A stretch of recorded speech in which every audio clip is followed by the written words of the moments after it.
Do you have too many files on your computer and you're still trying to get organized or maybe make your dance real? Well, my next guest can help you get started and organize all of those things. So let's give it a spin on the dance floor. Ciao, I'm Anna Harsh, professional dancer, author, and host of the Dance Floor podcast, the podcast that offers you advice, tips, and unique ways to find those life lessons that improve our lives. So grab your dance shoes and join me on the dance floor. Hello, dancers. Today I have a really unique guest, Dr. Stephen Mancini. He's an esteemed expert in leadership and computer technology. Steve, welcome to the dance floor. Hello, Anna, and I appreciate the words like esteemed. Listen, everybody is esteemed when they come on the dance floor with me. So welcome, welcome. I know you're not a dancer per se, but I like to say everybody's a mover. So today I thought you'd talk a little bit about your expertise and how you can help us in the dance world a little bit, maybe with technology, because that's something we don't always know a lot about. No, that's actually a great question. And again, first off, thank you once more for having me on the show. Because, I do appreciate that. I love the fact that, obviously having my own show to continue to share ideas, going cross platform. I just love it. And, dance is definitely one of these things I'm thinking, why am I on a dance show? But you make a good point, because I'm going to kind of use an analogy with you, and then I'll kind of hopefully make this make sense. Dance is kind of like language. It changes over time. And if you're not careful later on, you will have forgotten the original language. So fun fact, because I'm bored and a little bit crazy, I've decided this summer to start learning Latin. And so now I'm studying Latin. And then I'm learning all these languages, obviously, that spun out of Latin. But I'm also learning about the languages that preceded Latin that led to Latin. So dance is the same way. It's this kind of capturing this moment. But in your case, you're capturing the moment. You're capturing different styles, but you're also trying to capture where did this come from? And so I'm thinking like, okay, where's the similarity? Well, I'll give you a good example. In the region of Calabria, there are a lot of older languages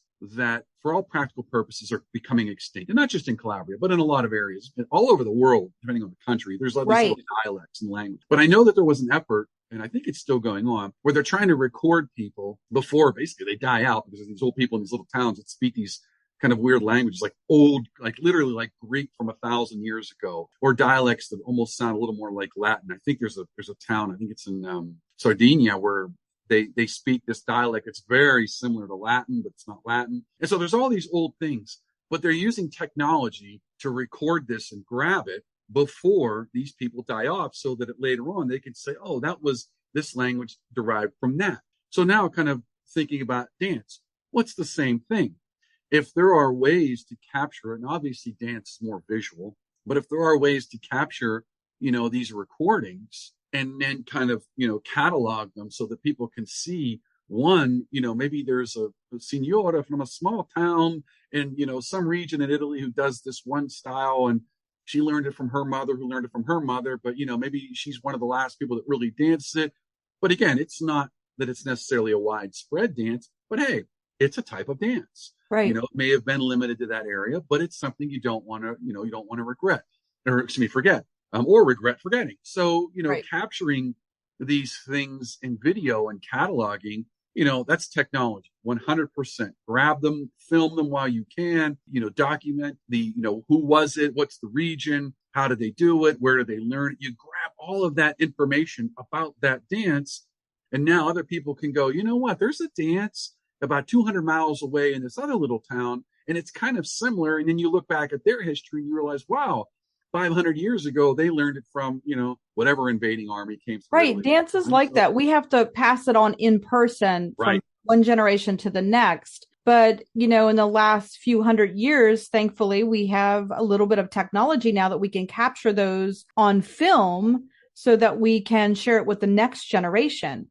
So many of us dancers, have a dance reel. Like I have a choreography reel of different kinds of choreography that I've done, from musical theater to ballet, hip hop, jazz, and even my folk studies that you were talking about. So, putting it together cohesively so it looks transitional, seamless is challenging. And not every dancer is really technological, sound to do all that maybe on their phone or on their computer. So today, maybe you could give us some tips of like, how can we capture those things for the next generation? Or what can we do today to maybe clean up some things that we have on our computer to make it go a little smoother? No, that's a great question. I think the one thing is you've got to be careful you don't get overwhelmed with data and information.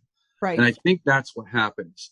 And I'll give you kind of a good example. You probably, I'm guessing if you do some kind of commercial event, it gets filmed, it gets recorded, and you save it somewhere. I would ask you, how do you catalog? And the flip side is, if you've done this event, let's say you're doing it 3 nights in a row, the real requirement for needing 3 copies of something you're literally doing the same show? I would say if I were recording it 3 times, I would say, look, the one on Friday night was the best. Let's keep that one. Great, we lost Thursday. Okay, we lost Saturday. But the more important thing is we have the routine. We know at this time frame, this is what we were doing. This is what we were doing it for. This is some of the subtleties you want to pay attention for. And then just keep those kind of catalogs. And in your own mind, don't ever delete something that's unique, but don't keep things that are duplicates, or you're going to find out you're going to have gazillions of files and you're not going to go through them. The truth is there's a little posterity, the reason you're doing this. But ultimately, I would say if there was a way to kind of, centrally share these things, the way technology is going, we're quote going to the cloud. And all the cloud means for folks that are listening, here's the magic. It just means other people's servers. Instead of storing it on your computer, you're going to store it on some third party. Ultimately, you would hope that, maybe these organizations, these different dance troops would kind of say, you know what, we're kind of doing similar things, or maybe we're not doing similar things, but let's pool our resources because maybe we can, centralize all of these different styles and then people have a place to go to. The one thing that really hard, again, I'm using my language studies that I'm doing now, there's no one place to go. You know what? I wanted to learn about the Etruscans did. I'm going to go to 12 different universities, a bunch of different libraries. It's very disjointed. Ideally, individually, you want to organize your stuff, but you also want to cooperate with other people and say, listen, we might be doing similar things, but it's not the same. And 100 years from now, they're not going to care whether you did East New York and I did West New York. They're going to say, listen, I want to learn this tarantella. And here was one way to do it. Here was a different way to do it. Here was a different way to do it. And here's the histories of it. And now they can choose to do it that way. Or, as dance is fluid and not just in its movements itself, but in how it evolves over time. And that's not a bad thing. Preserving history is important because it lets you know where you came from. So when you're doing a dance now and you say, listen, that's not really how they did it 100 years ago in this little part of, Sicily or Calabria, but that's okay. As long as you know that, look, this is a modification to something from 100 years ago. So the biggest thing is don't get overwhelmed with data. Record things, sure, but organize yourself. Organize it by genre, by time frames, so that when you're going back to show, like, for example, you're a teacher and you want to show your students, would you be able to show them a dance? Would you know where to find a dance, say, that you did 7 years ago at this event? Would you know where it's at? If the answer is yes, then you probably got decent organization. If not, well, then you say, okay, how do I want to organize things? I don't want to necessarily organize it by time frame. I want to organize it by, what style and genre. And then within those folders, I have, here's what I did in 2023. Here's what I did in 2022. Here's what I did in 2021. And then here's what I did in January, February, March. And what will be interesting is years down the road, you'll be able to go pick a couple of random things out from 2015, look at 2019, look at 2023, and you might go, wow, I evolved. Right. And you might not even have noticed that had you not been able to track that movement. So the key to any kind of data saving, that's really what this is. And it's not limited to dance. I see this in a lot of things is one, knowing what you're saving and why you're saving it, and then having an organizational structure to what you're saving. And that's just pen and paper before you even start putting things on the computer. I agree. And then move to the computer. Because I have a lot of folders, like you said, I have a lot of folders and then folders within those folders, but I try to organize it by genre. If it's musical theater or ballet or jazz or something like that, because now I'm got to the point where I have VHS tapes that now we're transferring into digital copies because those will disappear as well. So, and it's kind of like watching yourself evolve. You're right. And your technique changes. You get stronger. You are able to do more things over time. And then, now I'm on the flip side of it of now I'm choreographing more and trying to pull back from performance a whole lot so that I can teach the next generation. So that's my next question, Steve, is like, organization is great. And I think that the next generation really does need to get a grip because they are living in this digital world from the beginning of their own existence, where we kind of grew up without it a little bit and then got into it. And now we're trying to figure out how to organize it, like you said. What advice do we give to the next generation that's coming up, that's living in this digital world? How can they organize it a little better? How to not get overwhelmed? Like you said, I love writing things on a piece of paper because I think the physical act of writing helps you remember and really see it visually before you go and do it. Right. No, I think, as you know, I'm a full-time professor, and I can say that there are different ways to learn. And I think the tried and true way is writing things down first. But I get it. People aren't going to write everything down. But I think what is happening is a lot of the younger generations coming up, their memories are becoming too short. And even though there is a large quote digital footprint where they're saving anything or, everything that they're getting, the truth is they don't know how to process it because they haven't learned an organizational structure. I would say, again, go back to the tried and true methods. This younger generation wants to save stuff. The folks like us need to show them what you want, what state you want to get to. Because, these kids right now, they think, I'm 12 years old. I'll remember this. I'm 15 years old. I'm 16 years old. I'm 19 years old. Yeah, I got it. Hey, listen, I don't remember what I had for breakfast last week, and I'm not that old. You know what I mean? So if you think you're going to remember a show you did, 12, 14, 15 years ago, you're not going to do it. So my advice is to learn that you're not immortal when you're younger and say, listen, if you really want to keep this stuff, you're going to have to put it somewhere where you're going to be able to retrieve it. But you got to realize that technology is constantly changing. All of these organizations, they're forcing you into their quote cloud, aka other people's servers, so that at some point they're going to start charging you. So you have to get organized in some kind of permanent mechanism. I'm not opposed to keeping your old VHS tape for a little while because pretty soon we're not going to own the storage. We're not going to own the devices. Right. And I think that this generation doesn't know what it's like to own their own data yet. They really don't, because they upload it somewhere else. It's backed up for them. They don't own it. The problem is who owns it and where's it going? So maybe something like a hard drive. Something physical that they own and download it onto a big hard drive that they can have. Backups. It's nothing wrong with having a nice 1 terabyte or a 2 terabyte. Those little external drives, playing into your laptop and you're uploading your phone or whatever and saving it on there and just having that for posterity and backing your stuff up. Don't rely on other people or other companies to do your job. It's your information. If you don't want to take the time, if it's not important to you, it's not important to them. It's only important to them from a dollar's perspective. But these are memories. These are you, and you don't want to lose that. So you want to keep ownership of that. Doesn't mean you can't back it up, quote, into the cloud, but you definitely want to have some kind of permanent presence that you own. And an external drive is a wonderful way to do it now. And there's so many of them out there. They're so cheap. You buy 2 of them, so you have 2 backups. Every couple of months, you take your stuff off your phone or your laptop and you put it onto your drive, and then you back your drive up. In 10, 12 years from now, you can go back and search your data. Yeah. They don't appreciate that until they lose it. That's right. The memories will be gone if you don't take care of them. I just talked about that on another episode I just did of some tips of being successful as a dancer in their career. And one is no one's going to care more about your career than you. You have to take, like you said, you have to take ownership and make things possible for yourself. And I always tell dancers, you're the one that has to answer the emails, pick up the phone, and physically go to these places possibly and talk to the people in person, because they're not going to care and know who you are if you don't first introduce yourself to them.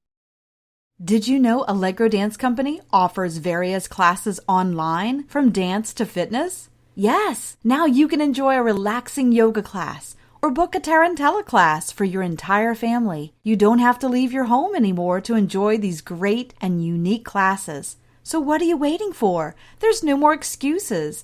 You can work at your pace. Book your class. Choose your time. Visit our website today, allegrodancecompany.net, and let your dance journey begin. So funny you say that, because, as a professor, I tried to tell the student, when I first started teaching 10 years ago, I cared so much about the students, and I still do, to the point where I felt like I was doing the mental work for them. And I finally got to a point where I said, you know what? If you don't care, I can't care more than you. And I don't think people understand it. I think this is kind of a cultural problem that we've created. We've created, on one hand, everyone's problems become my own. Problem is I don't focus on myself because now I'm so worried about saving the world that I don't look in the mirror and go, look how broke I am. How about I just worry about me and care about me a little bit? I'm not saying be selfish and not care about everybody, but I'm saying to your point, if I want to be a better person, then I need to care about being a better person and work on being a better person. If I want to be a better dancer, then I need to care about that more than my instructor. And then I need to put the time in. I mean, I used to coach hockey for years. And, you would bring them to practice, you would run the drills, and I would skate the crap out of them and work out drills. And at some point, you kind of knew when kids weren't giving, 100%. Absolutely. And you're like, look, I've got to scratch a couple people for the next game. You didn't care enough to come in here and give me 100%. So you scratched yourself. Just like now I get to the point where I look at some of these kids and, you got to fail a student, for example. And believe it or not, it bothers me to give it. It does. Right. But at the same time, somebody said, look, you're not giving them an F. They gave themselves the F. They gave themselves the C or the D or the A. And so all you can do is say, look, I am going to set you up for success. You can lead a horse to water, but you can't make them drink. So everything you're doing with the dance is a perfect example. You teach them that. You give them the resources. You record it.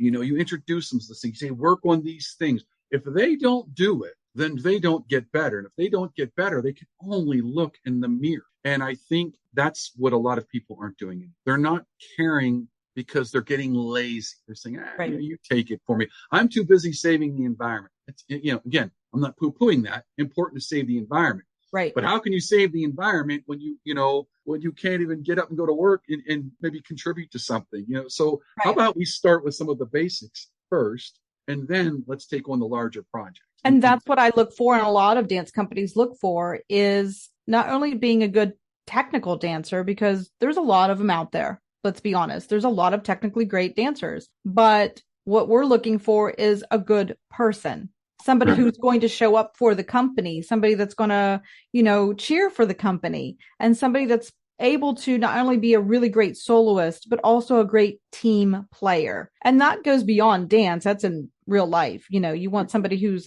a good person, but also a team player and works well with others and can bring something to the table that's interesting and, good for the whole. But it's hard to find those people today. You're right. This next generation needs to, not to poo-poo them, but we need to help them learn that, you have to show up for yourself and take responsibility, and also take a little bit of chances.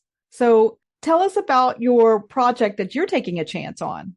Speaking of going outside your box, right? No, that's a great segue. And by the way, the word that is really lacking in society is accountability, because nobody says, what happens if I don't go to work? Right. Well, they're so desperate for workers that, I can call in sick today and nobody cares. To your point, and that's where it comes down. That's why I'm saying, before we start saving the world, let's fix ourselves. Let's show up, and then we can make a difference. Right. And that's what I mean by that. And so with my project is exactly that. I had a good friend of mine who passed away last year, who was kind of a mentor to me, and he would teach me a lot of Italian American history. And he told me about a story about these Italian prisoners of war that were kept a couple hours from Pittsburgh at Letterkenny Army Depot. And they'd fought overseas. They were our enemy for a few years. And he'd be very blunt. And then Italy surrendered. And then they sort of took a loyalty oath to the United States and said, yep, we're going to help you fight the Nazis. And, we're on your side now. So let's be friends again. And they did a lot of good for the United States. And so I learned this story, and it was just fascinating. When Joe passed away, I said, life's too short. So I decided to do this documentary.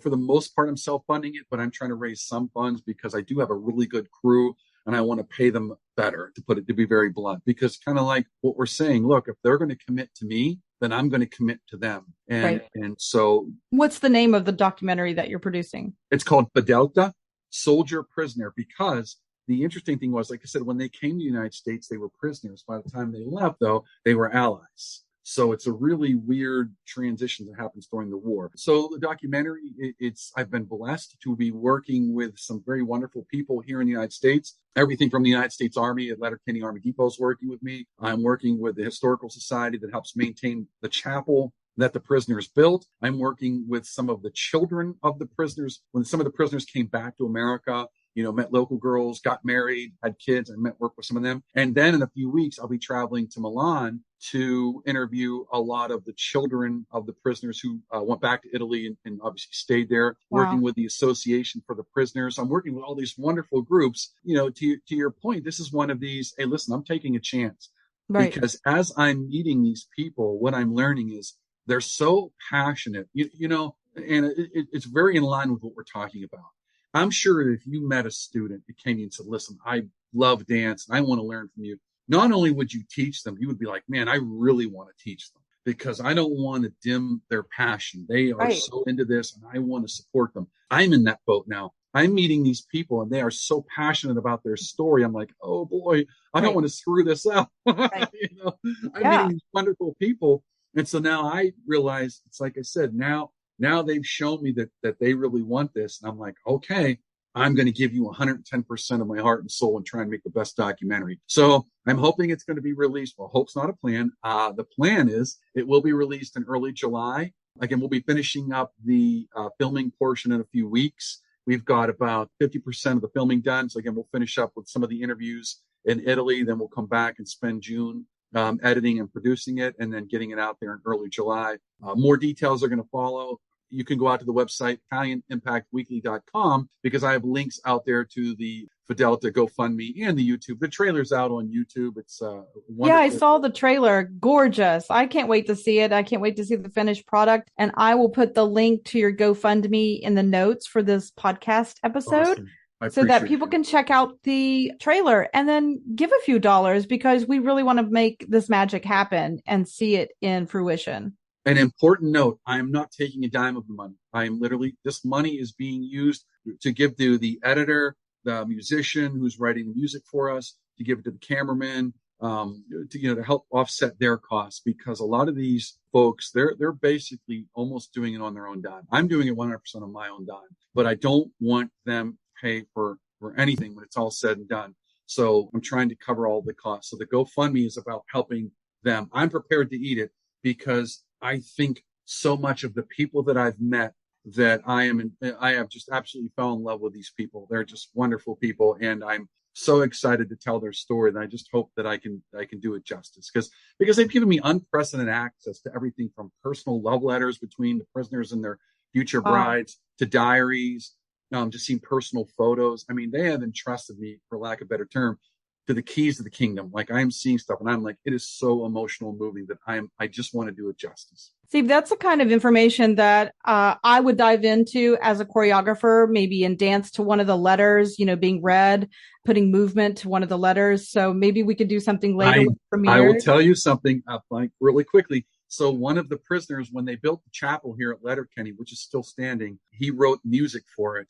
I'm going to use that music, obviously, in the film, but let's talk about that because it is a beautiful song. And I have a sneaky suspicion, Anna, you're going to be able to put some kind of choreography to that. And that would be wonderful. Again, let's honor these people. Please do. They put their heart and soul into what they did. And, by the way, really quickly before you kick me out of here, I am being overrun with information, but I am ecstatic to receive it. So the advice I'm giving you about organization, I am employing it because if I don't, I will very quickly find out that, okay, where did I put that one photo or where was that diary or where was that B-roll we shot? Believe me, it is easy to get too much information. So I'm telling your listeners, organize early, pen and paper, what you think your data structure should look like, because then putting that into play is the easy part. Making folders on your computer is easy. Copying files is easy. Doing it in a coherent manner that makes it so you can understand what you did, that's the challenge. That is a challenge. I know I've made a documentary myself about dance and it is not easy. And the process throughout working with different people, everybody's got their own way of doing things. And you're right. You've got to make sure that everything is organized and detailed. And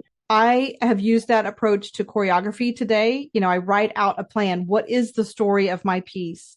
The beginning, middle, and end, and organize it. What should the dancers look like at first? How do they transition? What is the ending? What does the final pose or final moment look like? And write those things out. A lot of choreographers don't do that. They just work out choreography, in the studio, but they never write anything down. So it might be a cool tip for choreography as well as if you're approaching, getting your digital cleanup as well, for You know, sure. when I coached hockey, and again, I coached for about 20 years, you had to come in with a practice plan down to the minute because time is money. And I don't think people understand that.